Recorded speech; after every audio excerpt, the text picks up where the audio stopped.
than where you come from. Ooh, than where you come from. And welcome once again to another rendition of We Rise podcast, brought to you by the Urban League of Greater Miami. It is a different world from that which I was born in. We always say that if you want the rest of your life to be the best of your life, then you've got to live the rest of your life like colored people live the worst of their life. And that position is more meaningful today than ever. Since our last podcast, we've had several incidents in these United States and outside of these United States, all centered around violence, all centered around people who have decided that life has no meaning, that it doesn't matter who it is, what the circumstances are, life has no meaning.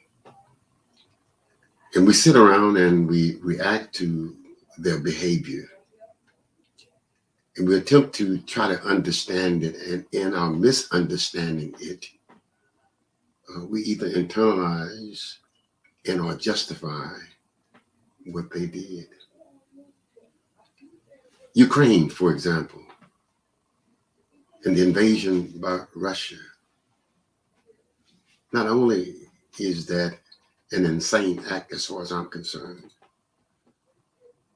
but the viciousness, the disregard for human life by Russia speaks volumes about what's going on in the world.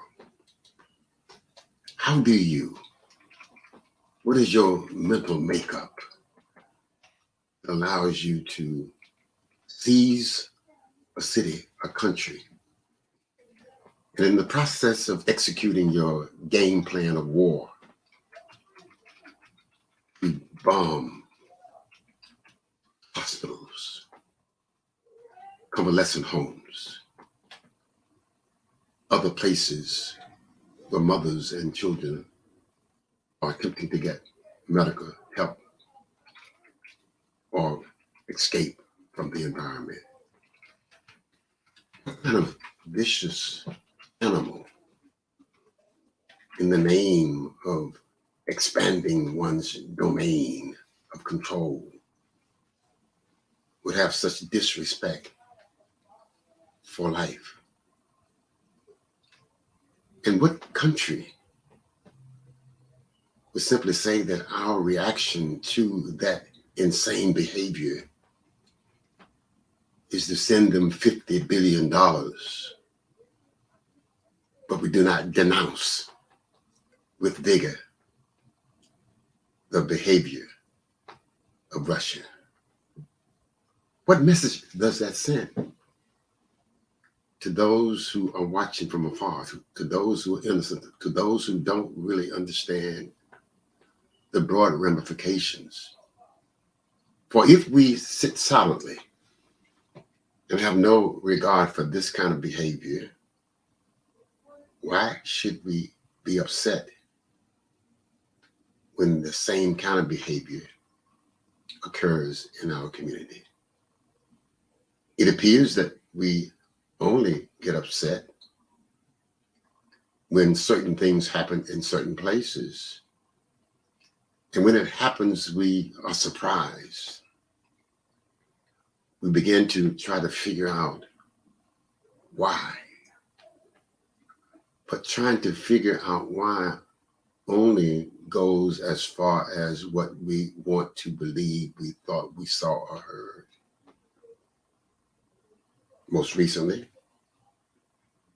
Buffalo. A person decided that he was going to simply murder people of color. And we say it's because of his anti-blackness. I say it's because of his anti-humanness. And then we go to Texas, and a young man, 18 years of age, kills 18 to 19 students and 2 teachers. And our reaction is it could have been prevented if we had gun control laws. We gave a political response to behavior that should have been condemned. But what's common about Texas? He shot his grandmother. He shot his grandmother. Nobody talks about the fact that before he shot his grandmother, he made it known to all of his Facebook watchers that he was going to do something fantastically unbelievable that was going to have an impact. He announced that he was going to do something. After all, you don't just buy guns and then put them on Facebook and let everybody know that you brought the guns, especially since you're not known to be a gun collector. So he sent a message. And our response is, had we had better gun control, this would not have happened. Anybody who believes that this happened because of the lack of gun control has not been watching all of the violence prior to this, even when there is or is not gun control. He shot his grandmother. Nobody talks about the fact that his mother is a drug addict. Nobody talks about the fact that I've yet to see or hear or to know where his father is. Nobody talks about the fact that in 2022, it is a challenge for married couples with their children under the same roof with them every day, housed and grounded in some principles that have value and meaning to their behavior, to raise children in an environment where everything is contrary to what you might believe they ought to be. So we want to blame gun control for what happened in Texas? I don't think so. I think what happened in Texas is tantamount to what could happen any place in America with the children of today. And then we move from Texas, because everybody has talked about Texas all over these United States, and rightfully so. It is worthy of our attention. It is worthy of our sympathy. But did you know that a little over 2 weeks ago, a child killed another child in the streets of Liberty City at 14th Avenue and 72nd Street, right across from one of my housing projects? Did you know that this child went to Liberty City Elementary School right down the street? Did you know that this child, when I adopted Liberty City Elementary School some 3 to 4 years ago, he was in the first class that I adopted? Did you know that this child believed that if he did not kill this person had already said that if he saw him first, he was going to kill him? Did you know that there is a behavior in our community amongst our children which says that life has no meaning? You better do it to them first because they will do it to you if you don't do it to them first. But the thing that is uniquely different about these 3 scenarios involving violence and guns is the fact that there was no hue and cry in Liberty City about the last incident that I just described.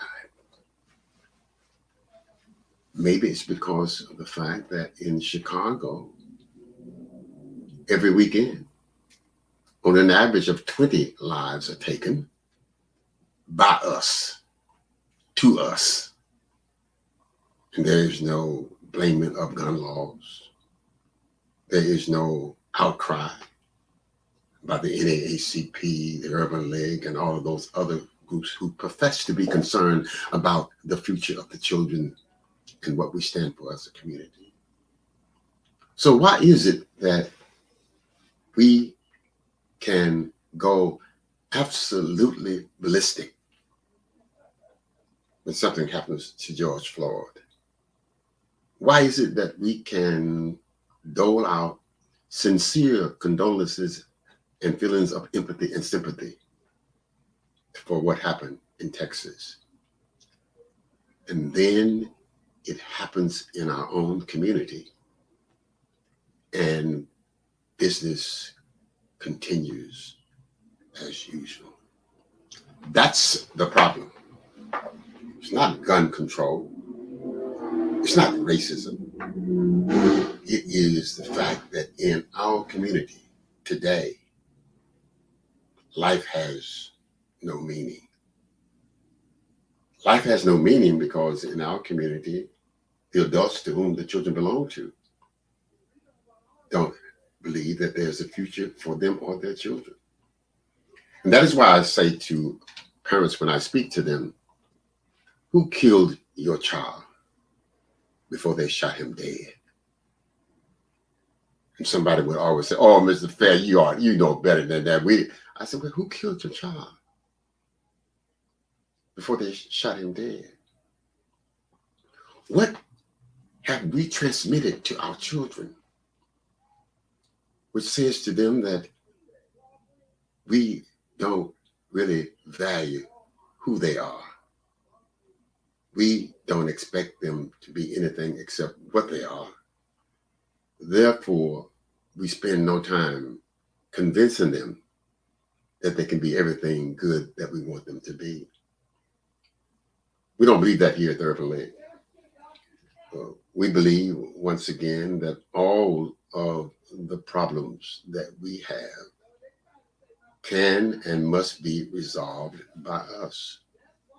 We believe that the vehicle for doing that is the strong family unit.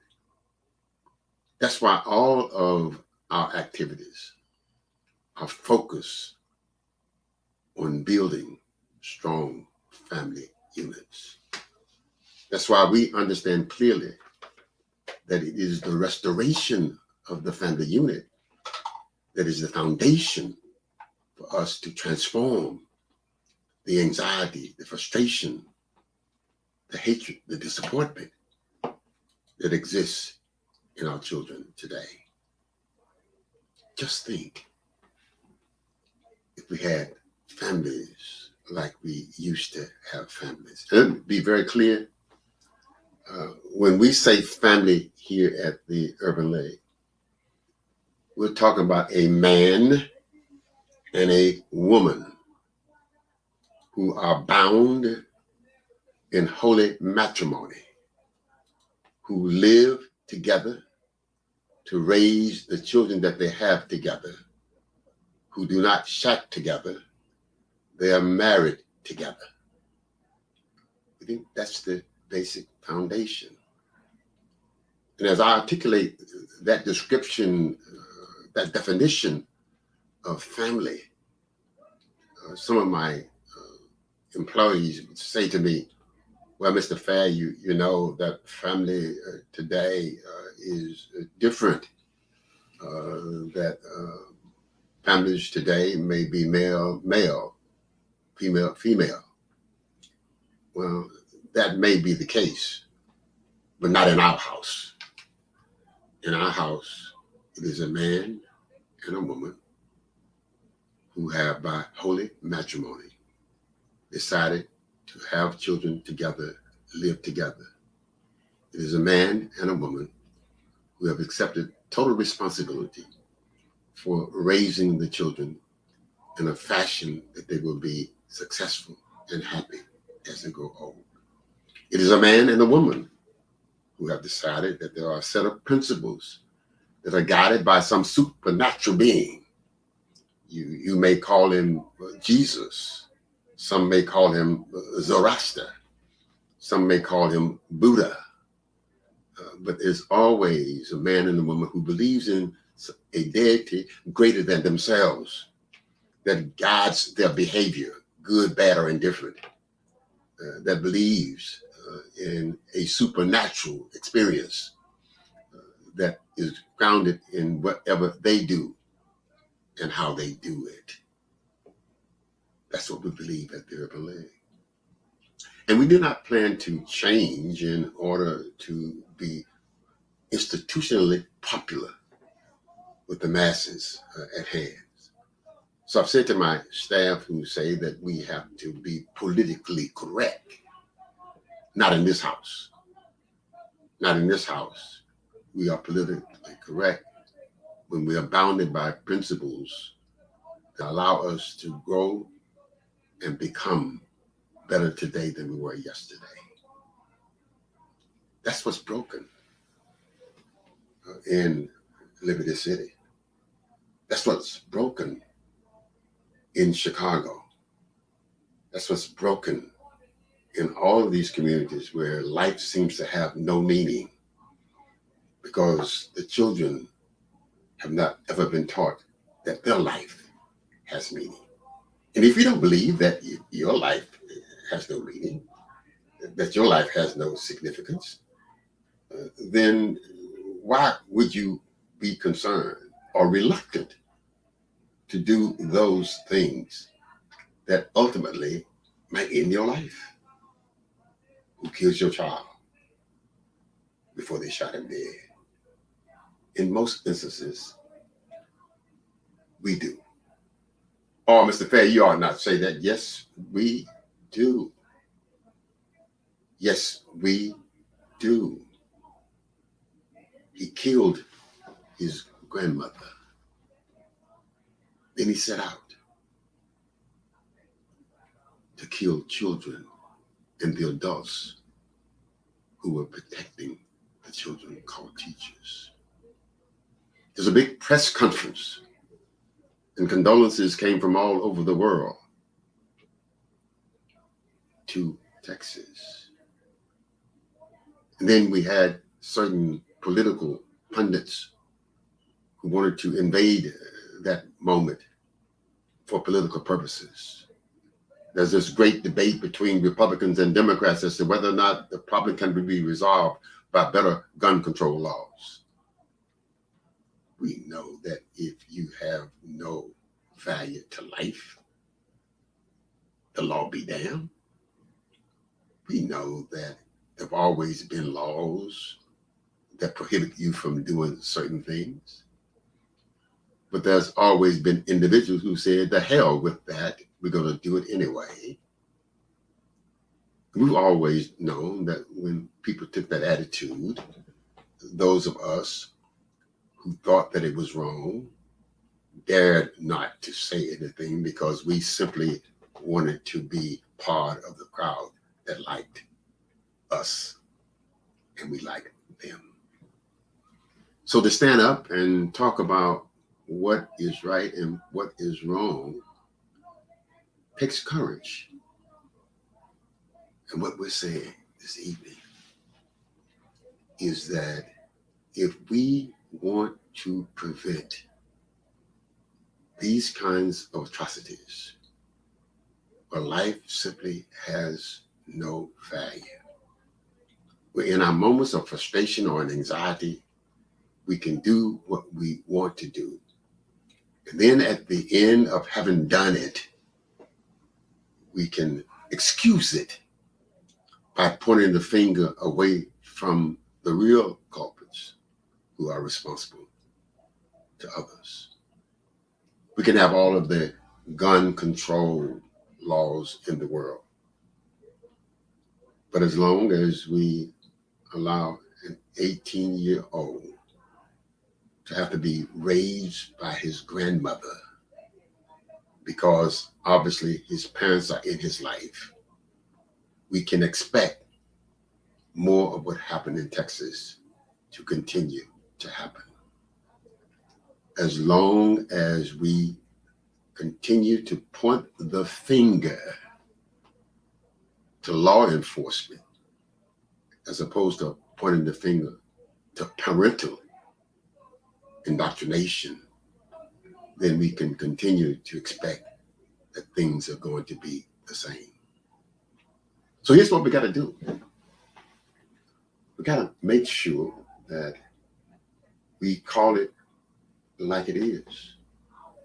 We got to make sure that we make it very clear to all who are concerned that it's not about what they see on television, what they hear on the radio.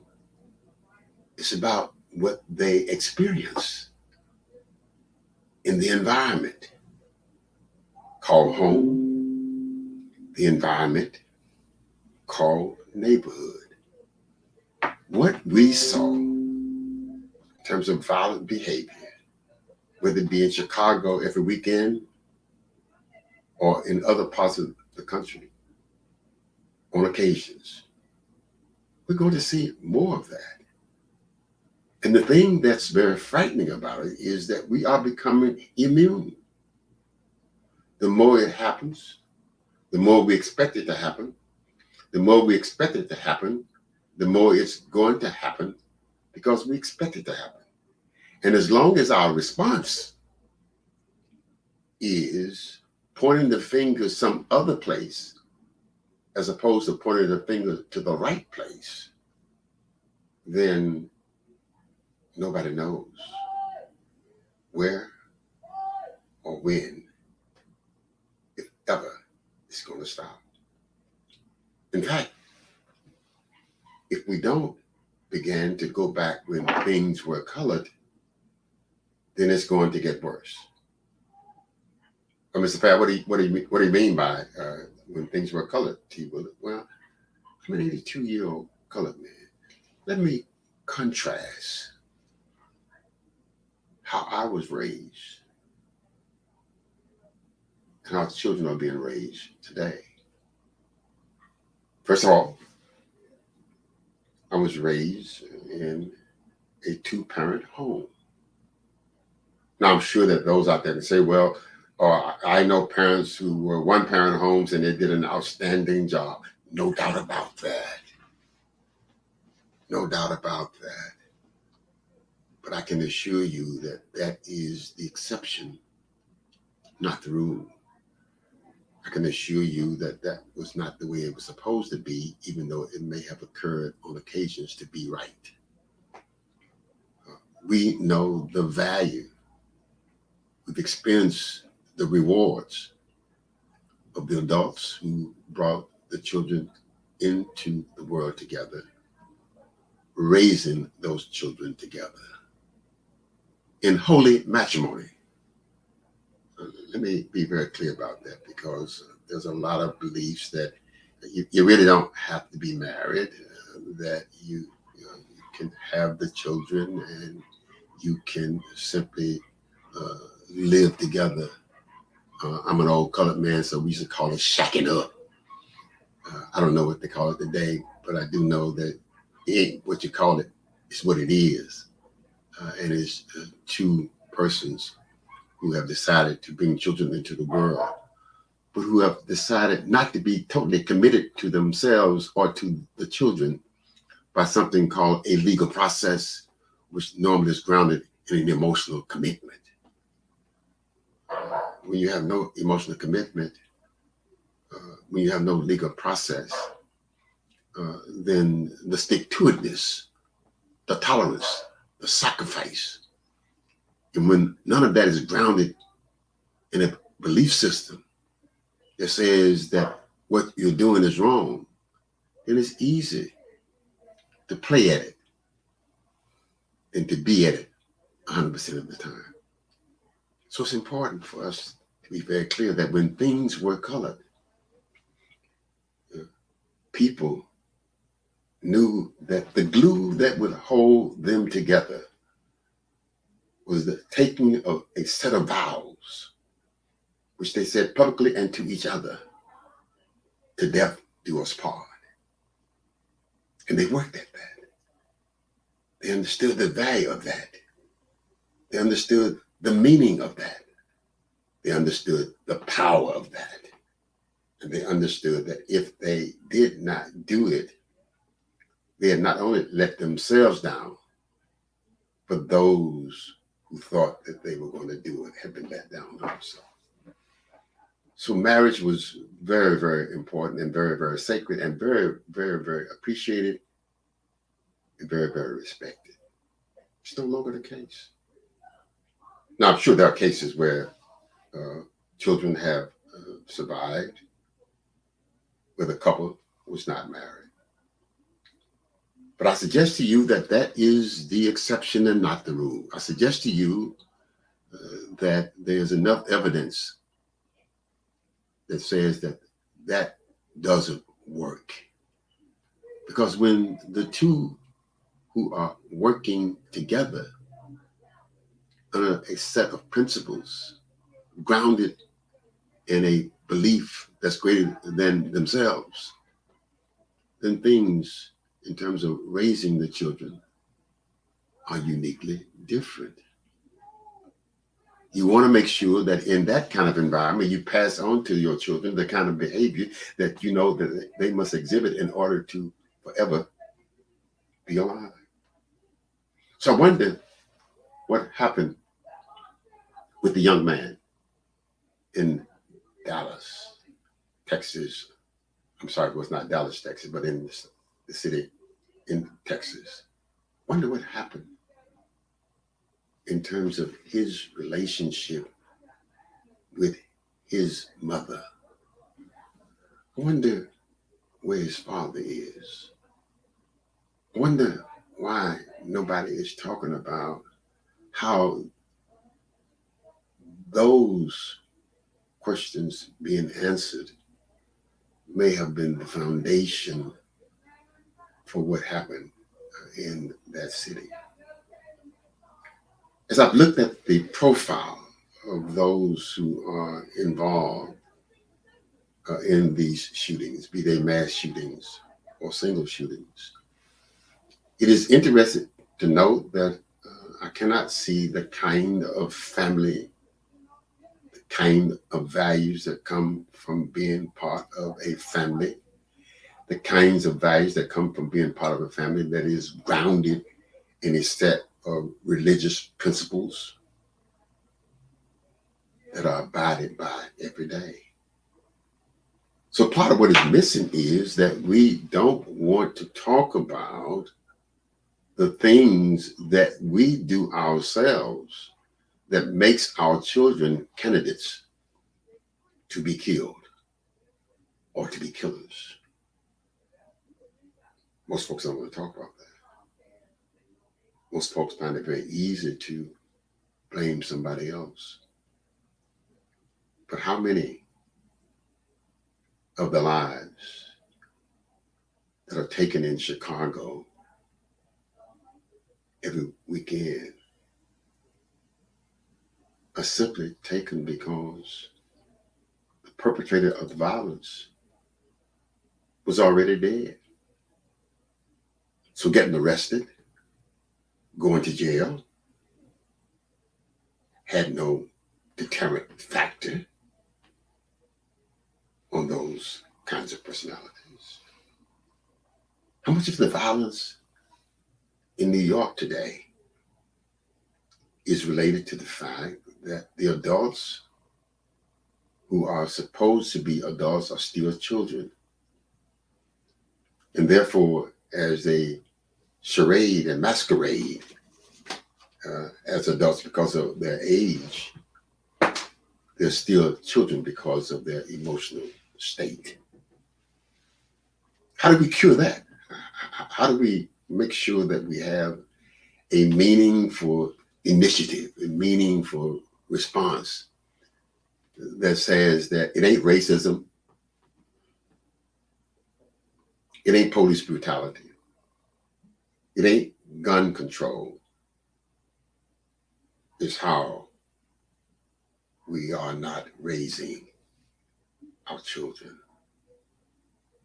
But why do you say that? Well, I'll tell you why I say that, because it would seem to me that the kind of behavior that I'm seeing children exhibit today, since we blame everything on racism and what white folks did or did not do to us or for us, it would seem to me that the kind of behavior that I'm seeing children exhibit today, I should have seen that exhibited yesterday.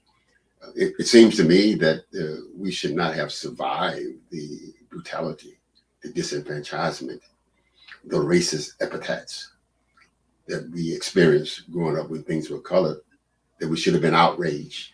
We should have been disappointed. We should have given up. We should have gone totally insane as a group. It seems to me that everything that I know about how environment impacts on behavior, supposedly, that this should have happened when things were colored, not when things are not colored. But it didn't happen because, as I said earlier, colored people believed that there was something greater than themselves that was going to protect them from life until death. I don't see that belief. I don't see anybody espousing that belief. I've yet to see the church as the church speak out about the violence only when there is an incident like the ones that we've experienced here lately. And then there is a commercial that comes on that says that we must save the Jewish people, or that we must send our condolences to the children of Chicago and the people in Texas. And then we go back to business as usual. Oh, we say, but what we can do, though, to prevent it is that we can make the schoolhouse a prison, that we can lock it down, have one point of interest, have a person with a gun at that point of interest, making sure that we monitor who goes in and who comes out. And that if we do that, then we will prevent the violence. Boy, we really don't understand why the violence. If we believe that what we are experiencing is because we have not taken the necessary environmental protection actions to secure the place, so that those who, for whatever reasons, decide to take lives will not do it. Did you see in New York the other day where a man with a pistol just walked down the street and started shooting people? How do you stop that? How do you account for, explain that kind of callous behavior, that kind of disregard for human life? Do you make sure that everybody that walks down the street has no gun?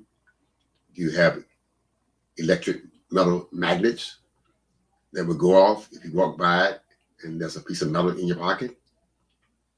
And that immediately the magnet will pull whatever the metal piece is you included to it? No, you can't do that. You can't become a police state, but you can become a community that cares about what are the experiences that the children experience that makes them grow up to be happy, healthy, and successful. We believe that you can do that, Beverly. We believe that, once again, it starts with our expectations. We believe that you have to, first of all, build that strong family unit. As we began to develop affordable housing, we made it very clear that if you lived in our units, then there would be certain kinds of behaviors that had to be, quote unquote, exhibited in order to stay there. You could pay your rent on time. You got to pay your rent on time because I got to pay my mortgage. But just paying your rent on time and not raising your children right based on a set of principles that we agreed upon would not be enough for you to stay in our units. So some 40 years ago, when we built our first affordable housing, the second oldest affordable housing in Liberty City, second only to Liberty Square, we selected 30 women from the whole. Those who know the history of Liberty City, it was a place called the Hole. It was between 14th Street, 14th Avenue, and 51st Street and 62nd Street. It was a place that you went to get all your drugs back in the day. And it was a place where most of the households were headed up by women with children, but with men who only showed up on the weekend or when the check came the first of the month. I selected 30 women out of that cesspool called the Hole, interviewed them and made it very clear that here's an opportunity for you to change your life. I'm going to move you in to one of my new housing projects. But here is the contract.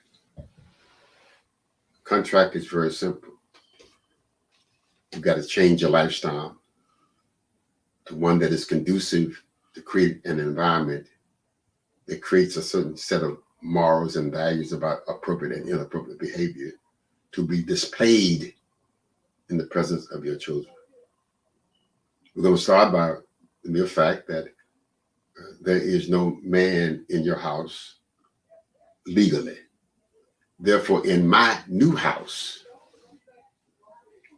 no men can stay overnight. Oh, Mr. Fair, you can't do that. That's an invasion on their personal privacy. ACLU wanted to take me to court and said that I was infringing upon their civil liberties. And I said to ACLU and all of those who complained, this is my house. I'm the man in this house.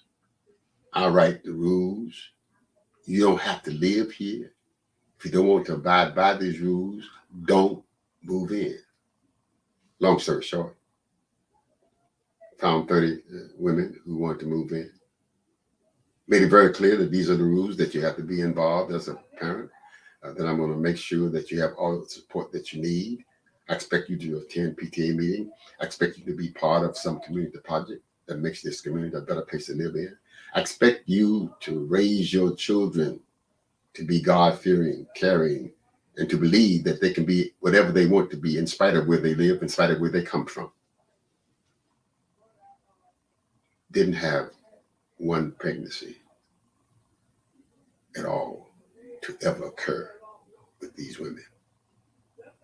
So it's very clear to me that what happens in terms of the violence happens because the adults who are there don't have a set of principles that they demand that their children live by, and they do not exhibit in their own behavior those principles. So if we want to prevent what happened in Liberty City, what happened in Texas, what happens in Chicago, then there must be a set of values that are enforced by all of the adults to whom the children interact with, be they parents or non-parents. But in the community, thou shalt not steal. And I grew up in a community where you did not steal, even though you may have had the inclination and the desire to think about it. You couldn't do it. Why? Because the adults had already made it very clear that if you steal, you will be punished physically and socially. If you stole, then I will beat your butt. And then you would have to take it back and apologize.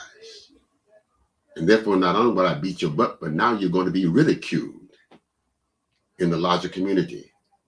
Not only will I beat your butt and you're going to be ridiculed, but you have embarrassed the family. Wow. If that doesn't begin to make you think about doing things before you do those things, then nothing will.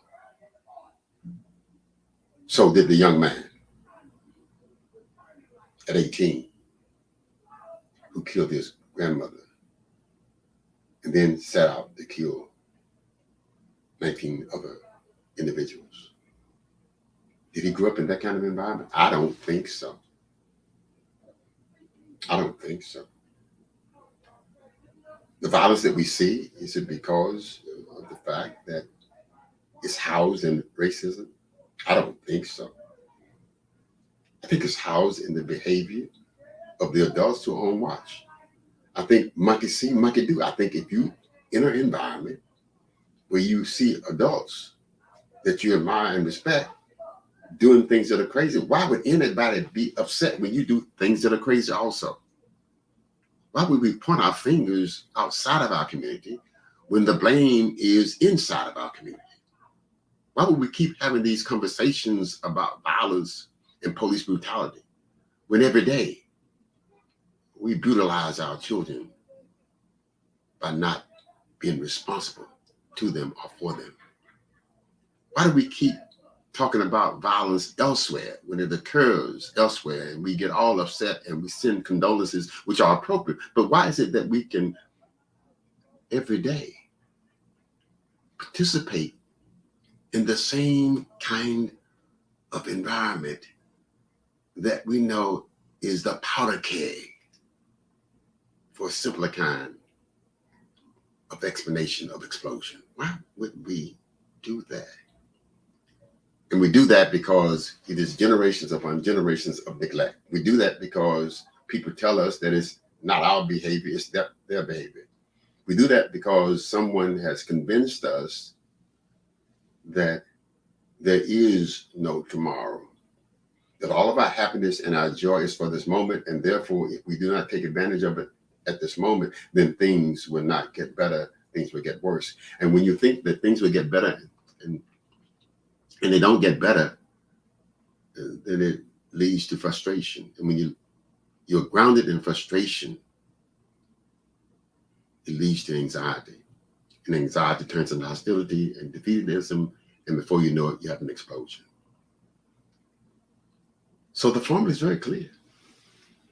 Looking back over our past, the rewards are evident.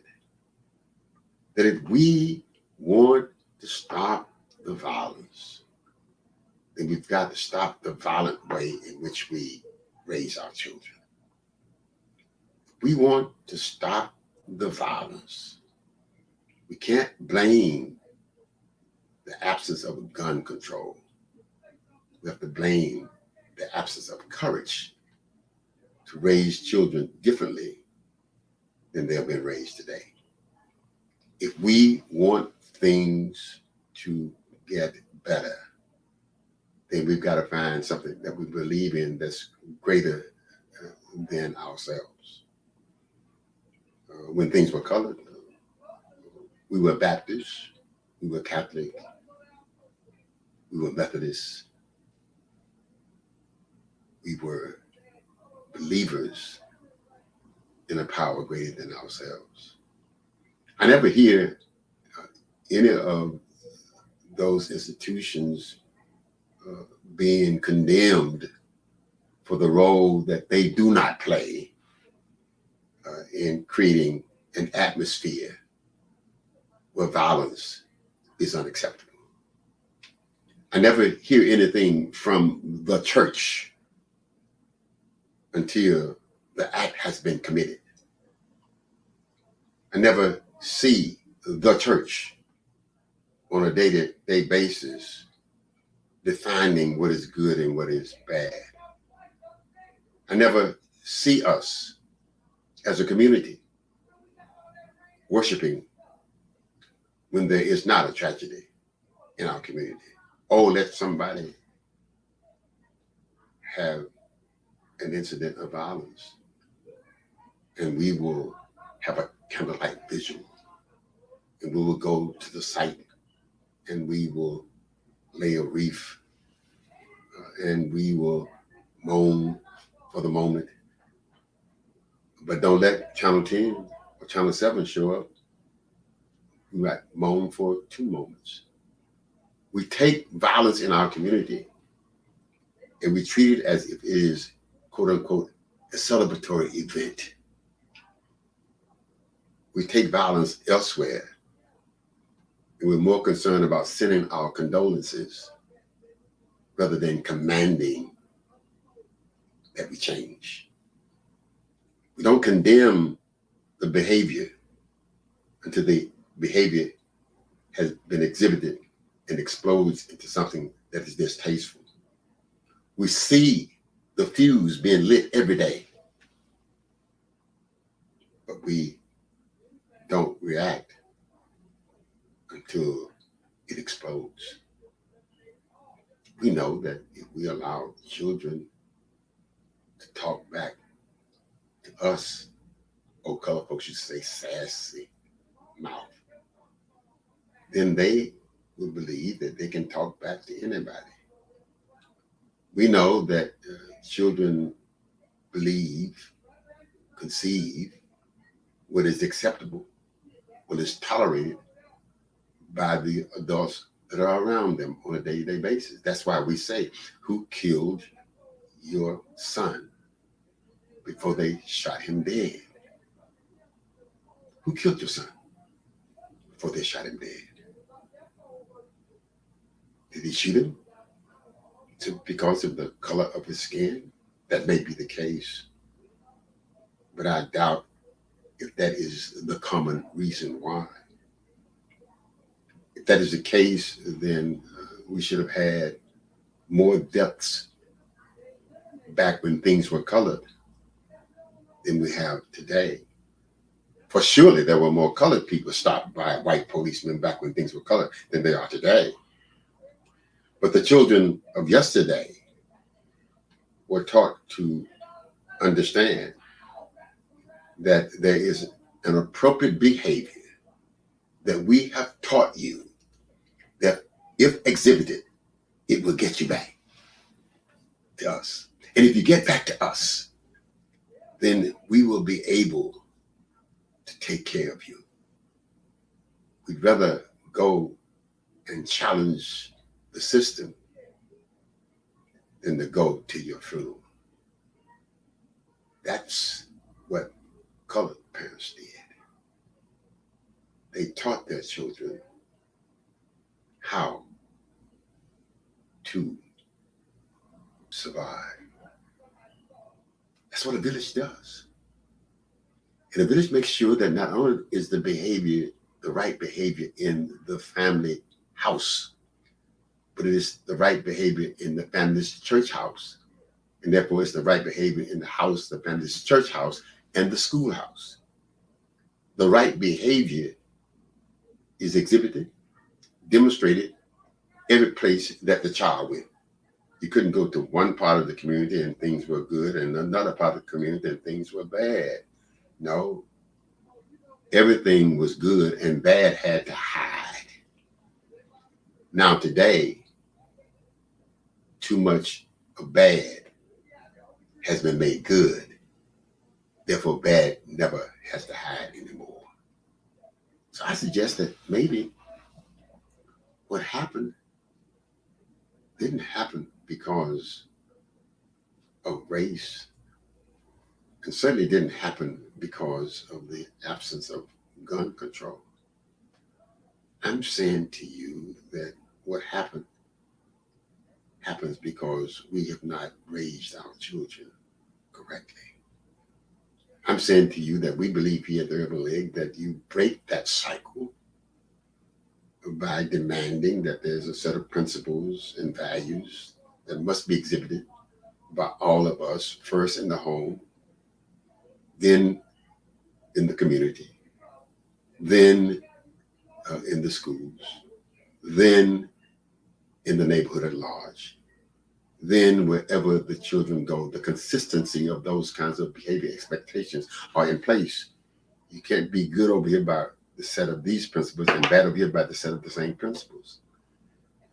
That good was good everywhere I went when things were colored, and bad was bad everywhere I went when things were colored. So whether or not I was in Winston-Salem, North Carolina, or Charlotte, North Carolina, or Baltimore, Maryland, or New York, it didn't matter.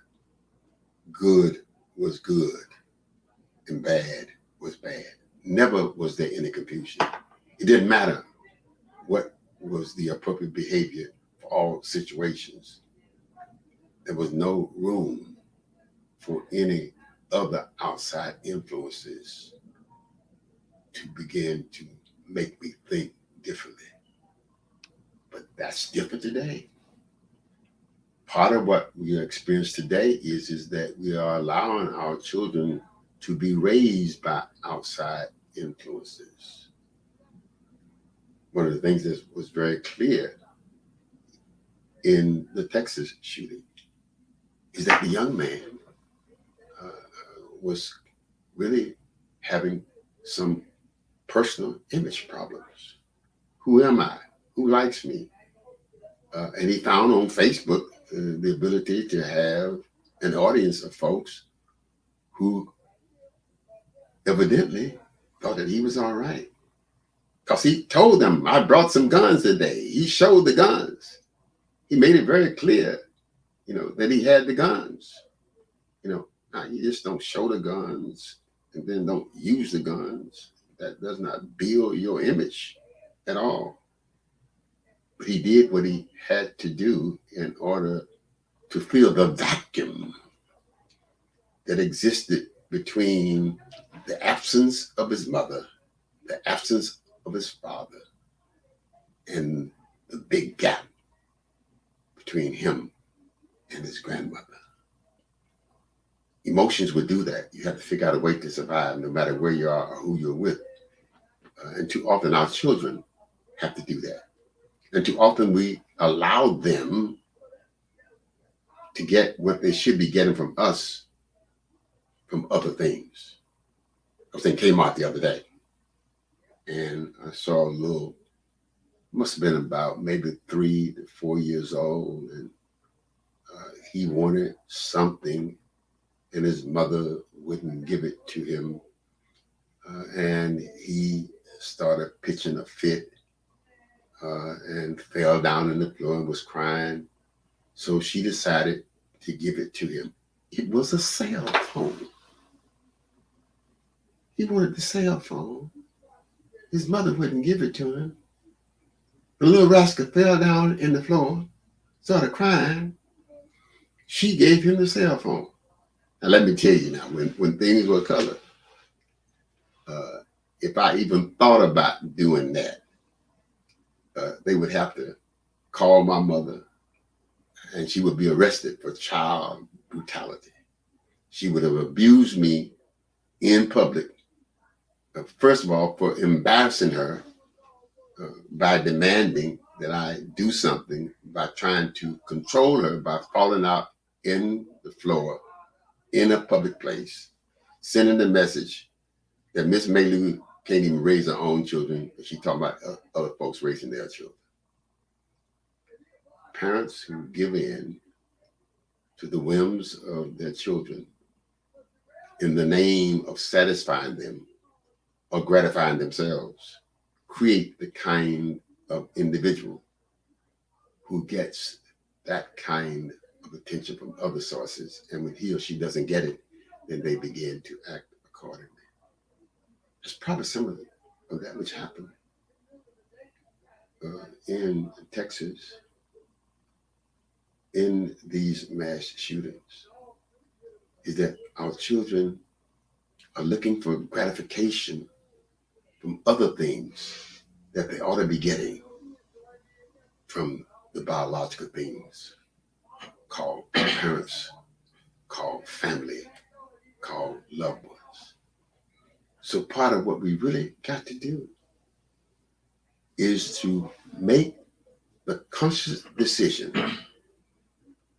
to talk about what we are going to do in order to prevent it from happening again. We have got to face up to the contributions that we are making. They must be erased. And then when we've done all that we're supposed to do, then other institutions, if they don't do what they're supposed to do, then they will cease to be institutions that our children interact with. So as we at the Urban League look at the violence and talk about what has to happen differently, we clearly understand that it ain't about gun control. It ain't about gun control. The children are out of control, not because of the absence of gun control. 1 minute. But they're out of control because of the absence of caring by the adults who are on watch. And when we decide that we will do all that we are supposed to do in spite of all that they don't do, when we decide to love the children more than they love themselves, then the things will get better. Because I do know, I'm living evidence. If you want the rest of your life to be the best of your life, then you got to live the rest of your life like colored people live the worst of their life. It's on us. It's our fault that the children are killing each other and killing others. We can stop it if we dare to be colored again. See you next week.